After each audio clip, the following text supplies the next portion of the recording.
Hi, Vanessa. Hi, Cara.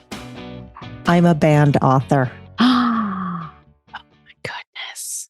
I know. I've been waiting. I've been very exciting. Yeah, it is kind of, it's so upsetting, but I've been waiting to be on this list. And hello, here I am. Actually, I'm on this list with Valerie Schaefer.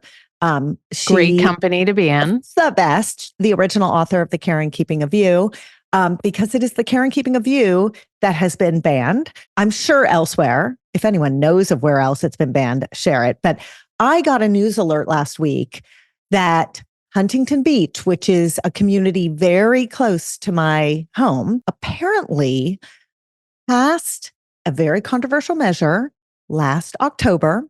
The vote was 4-3. And it was a measure that called for librarians to review books that are, quote, dedicated to the human body, health, and puberty.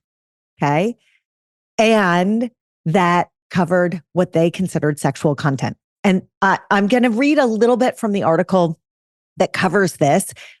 It's on the LAist website. LAist is one of the NPR stations in LA. And so you can look up the article if you want. But it's so incredible. Okay.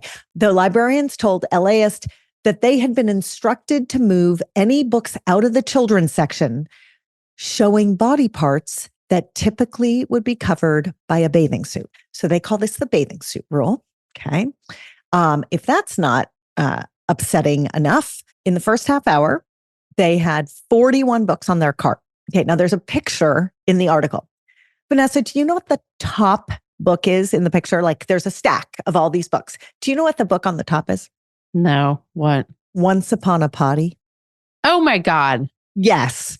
So let's just stop for a second and talk about how a potty training book has been deemed sexual. Like a line drawing cartoon potty training book. Okay. Which I must have read like 4 million times.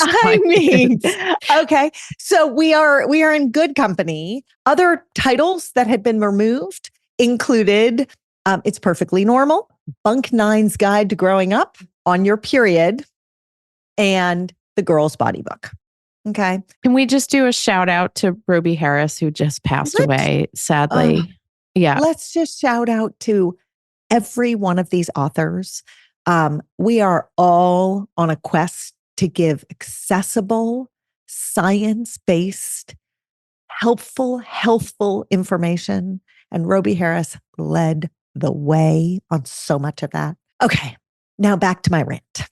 There's a lot of confusion about what sexual content is.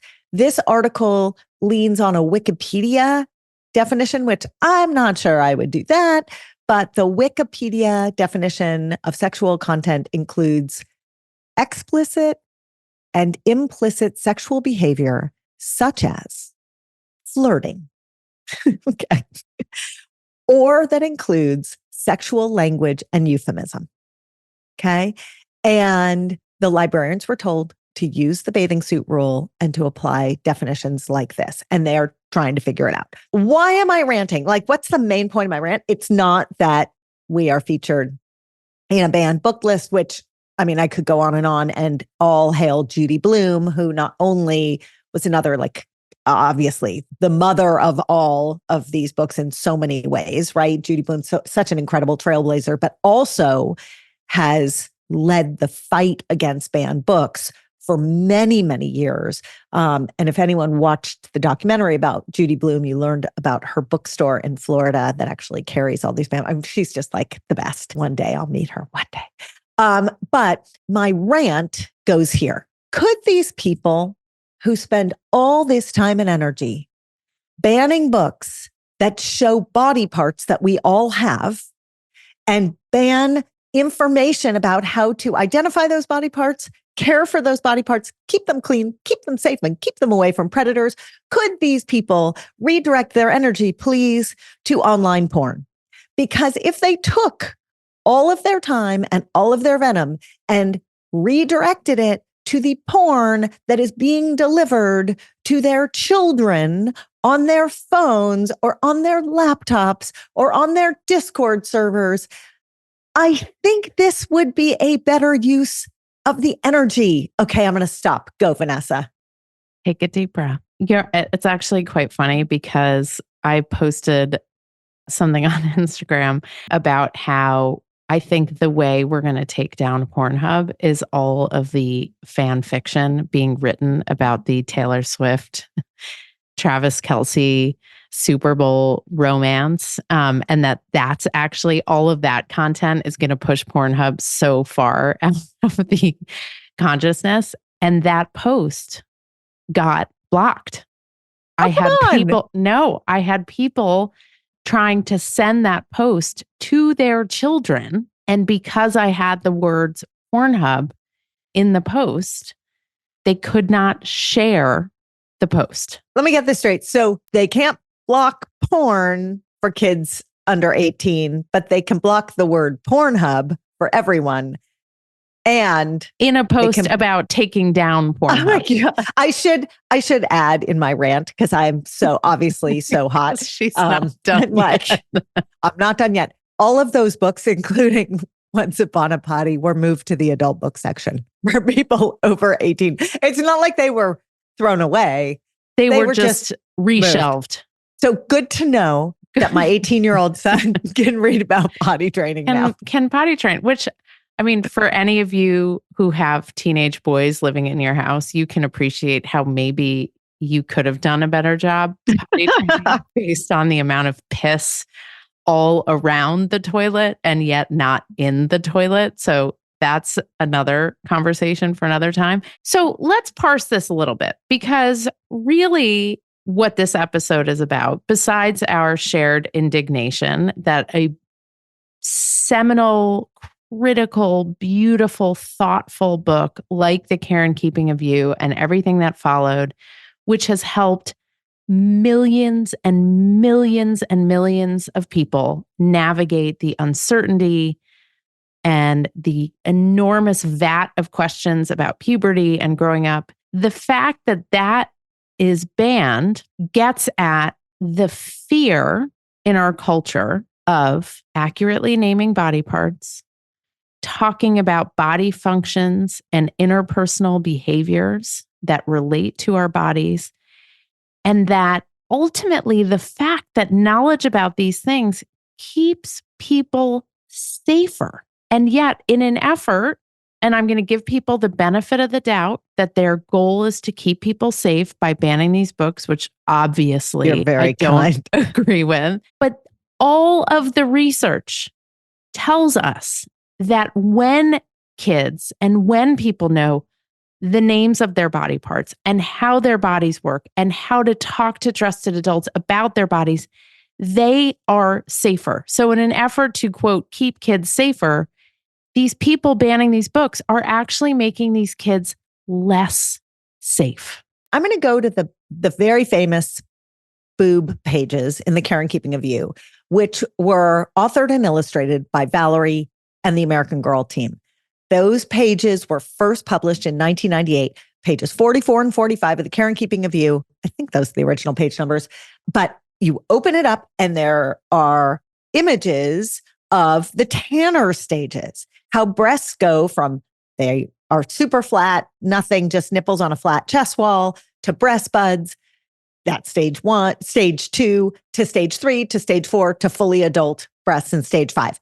Those are the Tanner stages of breast development. That is a very science-based concept of what happens as your body shifts. I cannot tell you the number of kids who have told me they stood in front of the mirror for hours and hours collectively, for hours and hours on end, trying to figure out what stage they were in, feeling so seen by these pages. Okay. We live in a culture where breast cancer awareness rates very high. That's a good thing.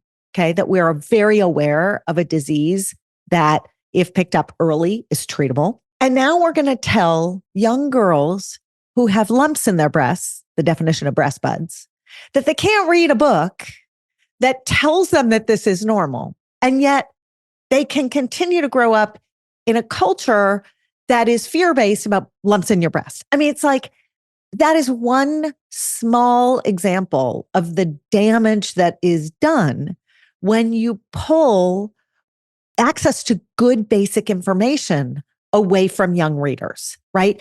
I do agree with you. I think it's fine to give people the benefit of the doubt because I really, no matter what their political, social, cultural background is, I really have never met a parent or an adult raising a kid who doesn't want what's best for that kid. But it feels incumbent for us. It is our job in this podcast to help people see what does and doesn't actually keep them safe.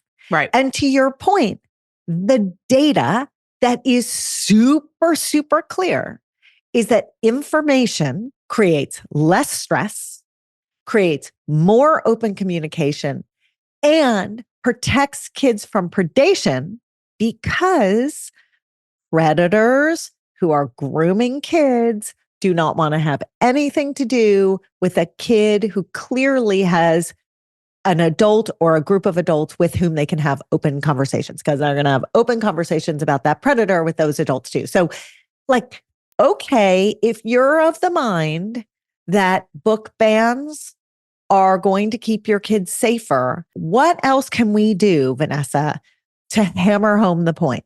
Well, so if you're in a community that is banning books and you are, I don't know, supportive of that, I can't imagine anyone listening to this podcast is supportive of it. But not exactly what our target I will demo. say is it's on you. If you are not going to buy these books or, furnish kids with these books or make them available, then you're going to have to sit down and homeschool your kid bit by bit. And I mean that a little facetiously because I'm married to an Englishman, and in England, your bits are your private parts, are your genitals. Thank you for translating that joke. I wasn't sure everyone would get that. No one got that. Yeah, no one got it. So then you've got to pull out the encyclopedia and show them, internal and external male and female reproductive organs and breasts. And you have to explain reproduction to them. And you have to explain to them all of the ins and outs of growing, developing bodies, and all the questions that come up. I mean, there's a reason why books are written about this, because it is multi-layered, complex information, many of which pieces of information a lot of adults weren't taught, which is why these books exist in the first place, because it's a lot. But it turns out that you can go to the adult section of the Huntington Beach Library and check those books out for yourself to educate your kids. Well, that's in Huntington Beach because they're so close to LA, so they can't just burn the books. They have to just move them to the adult section.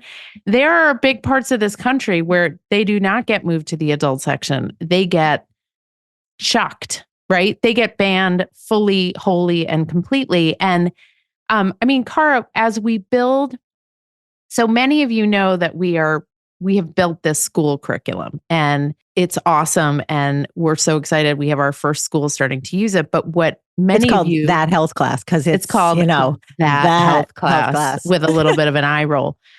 But what many of you do not know, maybe none of you know, is that we are, am I allowed to say it? Am I allowed to talk about it? Do it. We have built and are building a parent membership that provides all this information for families because people can't get it on at the Huntington Beach Library. Get it at the Huntington Beach Library or in entire states.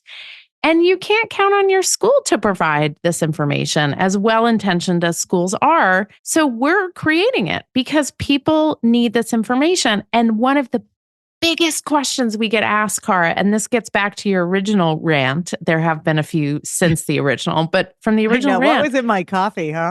Which is, also I'm drinking iced coffee in the middle of February, so we can talk about that later. What is it? People are banning books. They are removing science-based, vetted, edited, safe material from libraries. And yet kids are getting their sex and health education from pornography. They're getting it from not science-based, from places where people's bodies have been surgically altered and enhanced, from places where there is incredible violence and misogyny. I mean, kids turn to porn for sex ed because they're not getting it other places. And it's like the worst place for them to get this information. Thank you for taking us back to that very, very central point, because that's the point, is if we are going to determine that some information is bad, right? And there's a judgment being placed upon this information that it is not appropriate for younger kids, then it is our responsibility as a society to examine all of the ways in which kids are getting this information and to figure that out. And, Gail Dines has done a ton of work through her organization, Culture Reframed, not just educating kids and parents about pornography, but working very hard to figure out how the United States can age gate pornography. You and I write a lot about porn. We've done episodes on this podcast about porn. We have modules in our curriculum about porn. We have scripts for parents about talking about porn, right? And what do we say at the outset every single time? It's entertainment that is designed for adults. Period. Full stop. We are not judging any adults that choose to use porn. That's a whole different conversation. Where we come in is it is not sex education. It is not, first of all, it is not inclusive. Second of all, it is not representative of all kinds of sex, let alone the kinds of sex you hope your kids will one day have. And third of all, it's not instructive. It doesn't teach you body part names or self-pleasure or any of the things that can... I mean, it teaches you some body part names, but not the names you're hoping your kids... Yeah, well, fair enough. Those are also British terms. But so I think you bring up something really important. And Gail has been working very hard to try to figure out if we can require age gating for online gambling, can we not require age gating for the porn that is delivered to your kid's device, fill in the blank device, whatever that device is? Like, what is going on? If we can have Chat GPT now, as of yesterday, have memory and be able to remember the trip that you tried to plan on Chat GPT 6 months ago and serve you up suggestions 6 months from now, can we not have a very simple age gate on pornography? But can I just say as an aside that ChatGPT function seems particularly targeted for middle-aged women on the cusp of menopause or in menopause. You mean it remembers what we don't? That's a whole other episode. Can ChatGPT remember why I walk from one room to the other and then get in the room and have no idea why I'm there? No, but ChatGPT 5 will be able to do that. Great. That is great. Anyone from SNL, write a skit about that. Go. So if you are in a community, by the way, librarians, and we should say this, librarians have been the greatest champions of the care and keeping. Greatest. And not only that, but we hear from librarians all the time about our book and how wonderful it was, about sex ed in general. Librarians know what information kids are seeking, and they have total empathy for the curiosity and hunger that kids have to learn more. So when we talk about this, this is not an indictment of the librarians in question. In fact, they're in a terrible position. Terrible. Because they are required to follow the law. They are a public institution. Yeah. So, but if you are in a community where, these kinds of conversations are happening, where these kinds of laws are being enacted, yes, you can advocate in your community and you can advocate for how having this appropriate information available to kids helps keep them safer. And also you're going to have to do more on your own, and you're going to have to fill in where books in the library can't, where sex ed may not, and you're going to have to take that on. So we are here for you in doing that. We want to hear your questions. We want to hear where you're struggling to address these things. I mean, we know talking about porn is a big question for parents, which is why, but also maybe talking about why these books are so important. Maybe that's part of the conversations you want to have with fellow parents. I had a really interesting question from someone I know the other day whose kid was about to embark on sex ed class, fifth grader. And So really it's like the hygiene class and the body parts class, but go on. But what's interesting is they only get one lesson in fifth grade. And they don't talk about it. I was like, oh, so they're going to like gently go into hygiene and then maybe they'll move into nutrition and exercise and then they'll talk about friendships. And she's like, no, it was 1 hour and they were going straight for reproduction. And the school only gave them, I think, 48 hours notice that this class was happening.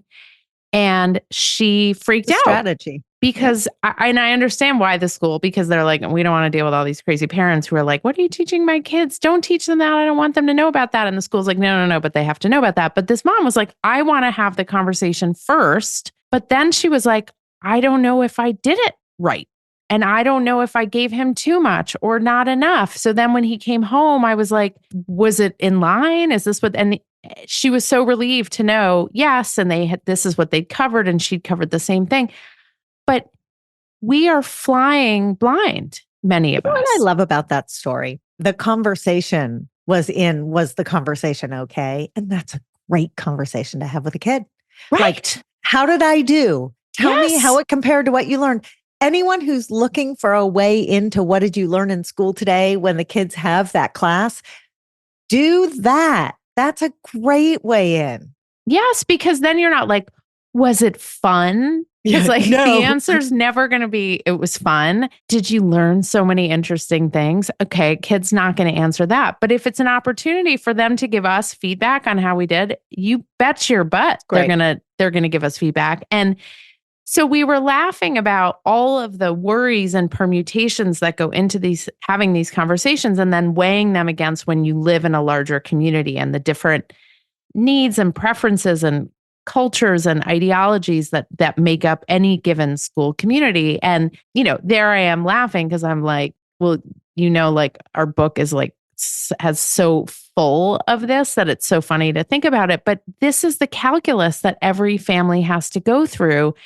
And we don't judge people for where they are, where their families are, where their communities are. Like we all make different choices. But we have to give the kids information one way or another.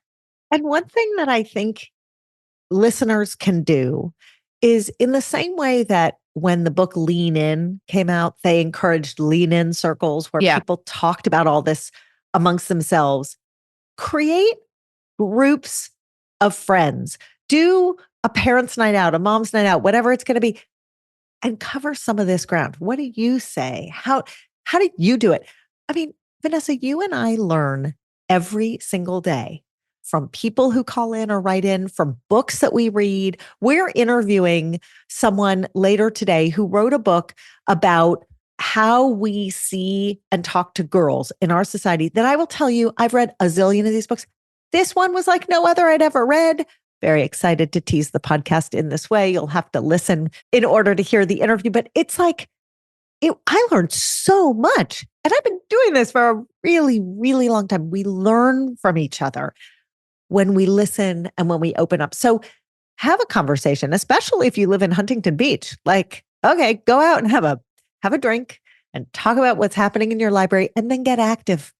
If you have something to say or you have a feeling about this, if we all just accept these things blindly, that's how the world evolves in a direction that doesn't feel okay. So if you know how they say, if you see something, say something. If you see something educational that doesn't feel right to you, say something. Because right now, the people who are saying something are the people who don't like the teaching, and the people who want the teaching are not getting vocal enough. And I think that's really where we can land this conversation. Like, you do you have your opinions, but if your opinions are aligned with ours, if you believe you're the right. data, yeah, right. You're right. And say something. If you believe the science and you believe the data that kids are safer when they know their body parts, and there's nothing sexual about learning about puberty and what is happening in a transforming body, say something. And I just realized our first workshop in our membership should be, what is the conversation you have with your kid There it is. before they have their first health ed or sex ed class at school? Love it. And Done. so we'll do that when Members we're done only. recording. Members. Do we have to get members only jackets Yes, for our of course we membership do. workshops? Of course we do. And some of you might be wondering what we're going to call the membership. That's an excellent question. And we'll get back to you when we know the answer to that. Please hold. Stay tuned, folks. So, Cara, mazel tov on writing a banned book that has been so incredibly helpful. I mean, you cannot believe what it's like to be on a Zoom call with Cara or in a room with Cara when all of the young people figure out that she wrote The Care and Keeping of You. It's like Taylor Swift has nothing on Cara. These people are like so excited and so in awe of her. And if you need any other proof that these books help people so much, and that's not even when Valerie's in the room, and Valerie's a total badass in her own right. So when the Queen. two of them, I wonder if Taylor Swift read The Care and Keeping of You. You know? I know. Find out. Right? Let's find out. Mic If drop. anyone knows the answer to that, also write in. So, Cara, congratulations on writing a banned book. You know what's interesting is our book isn't banned yet. Yeah. So far as we know. Yet. Maybe we should call the Huntington Beach Library and find out. Flag it. It's like when Hollywood stars who are aspiring to be more well-known call the paparazzi and they say, oh, I know that so-and-so is going to be in such and such a place. Yeah, we could do that about our book and the Huntington Beach Library. Okay, that's our next episode. Bye, Vanessa. Cara. We absolutely love hearing your feedback and getting all your questions. So anytime you want to be in touch, email us at thepubertypodcast@gmail.com. If you're looking for great puberty products like the shorts or the socks or the bra, you get the theme there, go to myumla.com. If you want more content, you love what we do on the Puberty Podcast, and you want to have us come speak or learn more about our book or subscribe to our amazing newsletter, The Awkward Roller Coaster, go to orderofmagnitude.co. Remember, it's .co because we don't have enough money to buy .com yet.